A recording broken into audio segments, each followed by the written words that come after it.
Egypt never ceases to amaze us. The Aswan obelisk is no longer the largest stone in Egypt. 4 previously unknown massive megaliths have been discovered 6 kilometers east of Elminia, near the eastern bank of the Nile. Only a few people, including my subscribers, are aware of these megaliths. The stones were found near Akoris, a vast architectural complex stretching 3 kilometers along the Nile through the desert and limestone cliffs. This site has a rich history, featuring late kingdom tombs, new kingdom structures, and many buildings from the Greek and Roman period. The excavations that led to this discovery began in 2006 as part of an initiative by 2 Japanese historical universities. So what exactly did they find? First and foremost, an unfinished colossus, arguably the most impressive stone in the area. It measures 22 meters in length, 8 meters in width and 8.5 meters in height. The Elminia stone is longer, wider and taller than the southern stone of Baalbek. Based on its dimensions, researchers have estimated its weight to be approximately 1,500 tons. On Earth, only the megaliths of the Yancheng quarry in China surpass this ancient stone in size. Everything else falls short. Another fascinating detail: on top of the stone, an outline of a ruler's statue has been scratched. This was meant to be another Egyptian colossus carved from this massive rock. If it had been completed, it would have been the largest and most magnificent colossus of ancient Egypt, even surpassing the colossi of Memnon. Unfortunately, there are no inscriptions indicating which ruler it was meant to represent. On all sides of the block, separate trenches have been carved, 8.5 meters deep and 80 centimeters wide. The structure is well preserved and may reveal how the builders intended to extract the stone. It becomes clear that these side trenches were directly related to the method of removing the megalith. Another crucial factor is the quarry's proximity to the Nile. The river is on average a kilometer away, though we know that its banks have shifted over time. It is quite possible that back then the water reached this location. Additionally, a prepared descent is visible, suggesting that the stone was meant to be extracted and then lowered down towards the Nile for transportation. Beneath the stone, 60 centimeters high passages were carved. This is what the plan of the openings under the stone looks like.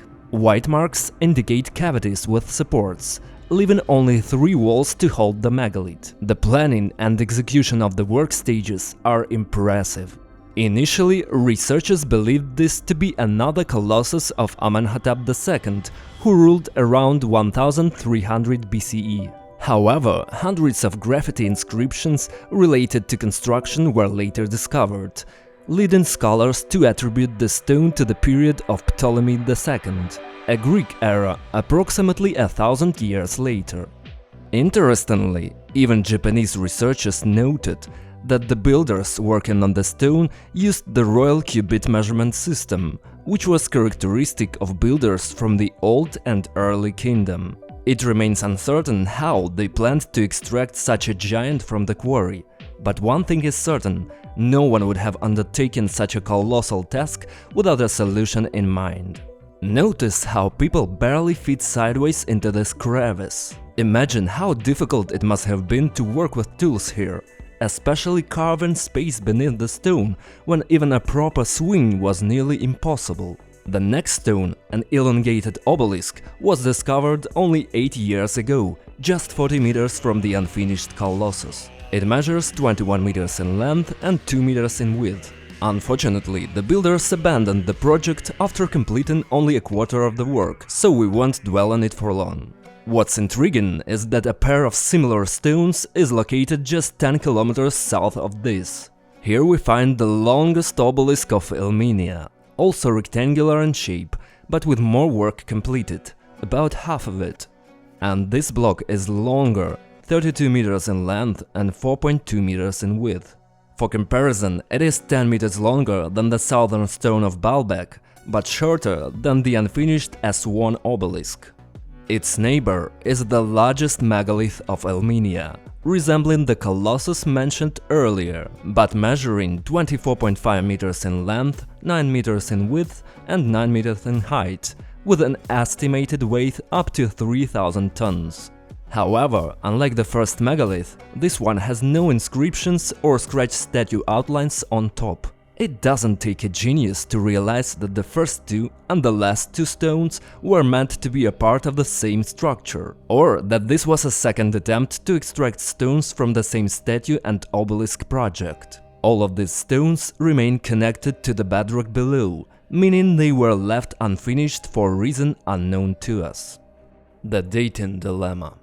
What is clear is that all four megaliths belong to the same era, but which one exactly remains uncertain. Official history leans towards the Ptolemaic period, as 20 years of excavations have uncovered a wealth of pottery, artifacts, personal belongings and Greek inscriptions dating between 300 and 30 BCE. It is also known that ancient Egyptian obelisks were typically made of Aswan granite, whereas all the megaliths of Akoris are limestone, the primary construction material of the Ptolemaic era. However, some Egyptologists believe these stones were made by earlier builders, the one who constructed the pyramids of Giza, a temple of Karnak, and the giant colossi. Their size and extraction technology strongly suggest this. In terms of monumentality, they align more with the works of the Old Kingdom rather than Ptolemaic architecture, which never attempted anything on this scale.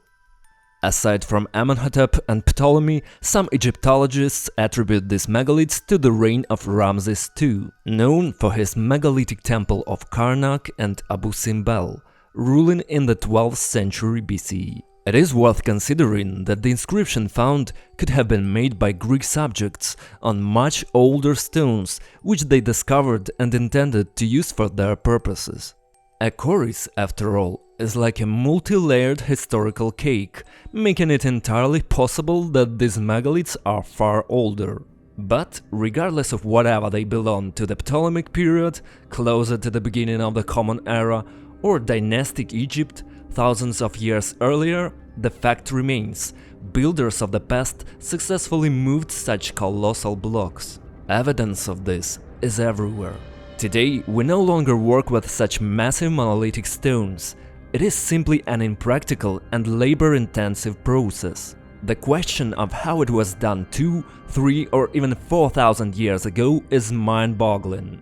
By the way, the host of the Spirit in Stone channel personally visited these sites. A local guide showed him the first two megaliths and mentioned that many other megaliths remained undiscovered. For some reason, he didn't take him to the largest megalith, which is relatively nearby. It is rather ironic to come so far and not visit what was right next door. From the video, we also learn that visiting these sites is only possible with a local guide and police escort after undergoing multiple security checks and interrogations. This explains why we have so little information about these monoliths for now. Let's sum up. 4 massive megaliths were left unfinished in the quarries near Akoris. The reasons remain speculative, ranging from economic and political factors to wars and natural disasters. I dismiss the theory that the stones were abandoned because they could not be extracted, as it seems too simplistic to consider. The size of the blocks and the extraction techniques indicate a highly advanced civilization. These stones could provide crucial insights in how ancient builders quarried and transported such enormous blocks.